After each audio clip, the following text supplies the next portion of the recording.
the standing committee, you have 5-year terms, but of course, by the time you hit 70, you have to retire. So the question is, how many terms can these people serve? Well, the top 2 guys, the president, Mr. Xi, and the premier, Mr. Li, they're pretty much guaranteed of having 2 terms. So they'll be with us for the next 10 years. Everyone else on this list, you'll notice they're all about 10 years older.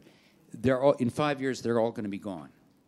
So, except for the top 2 guys, this is a short-term group. Is this a good thing or a bad thing? Well, I won't get into all of the political speculations of why these people got on and other people didn't, but I think the key point is that I think what this does is it gives the top 2 guys a lot of power.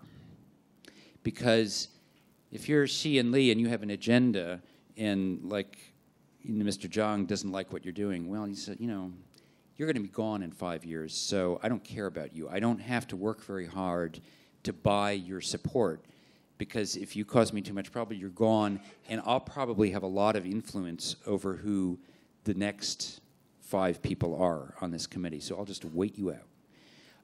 So I think fundamentally what that means is that this is a 7-member group, but the degree of power that's concentrated in the top 2 is much, much more than in the previous Politburo, where the top leaders were actually relatively weak and had very little influence over the other members of the standing committee. So, again, I think a lot depends on what the intentions and desires of these leaders are. But if these guys decide we're going to pursue a very strong reform agenda, I think they're much better placed to do so than the previous leaders. I think we have one more question and perhaps the last one, or you are... Okay, please. Hi, I'm Fabio from VVR Consulting, and I would like to build out on your answer for Mr. Sergio Amaral question about the sectors. You mentioned that the textile sector is moving out of China and going to Bangladesh, Pakistan, Vietnam. And the next couple of years, which other sector you see moving out of China? The same line of textiles or shoes? If I may just add a point. To what extent is there a reverse outsourcing? Many U.S. companies in China are going back to the U.S. That's a good question. I'm not sure I have a great answer to it, partly because mainly I focus on macro issues, and I don't spend a lot of time looking at things sector by sector. I'm more comfortable in talking about the things that I think will definitely stay in China, and then so you can sort of, by process of exclusion, figure out who the other guys are.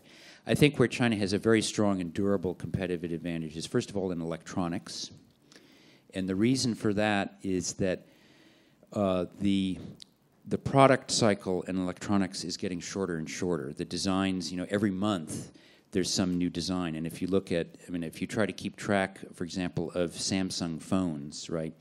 This month's phone is totally different from last month's phone, right?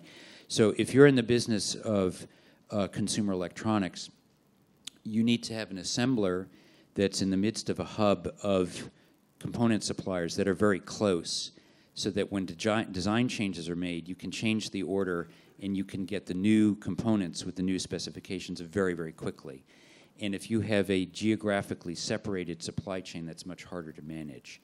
So the nature of the electronics industry, I think, says that China's got a very entrenched advantage. So I don't think they're going to lose electronics. I think the other thing is that there are parts of the electronics industry that can be automated. So as labor costs rise, you can replace the workers with robots, and it'll be fine.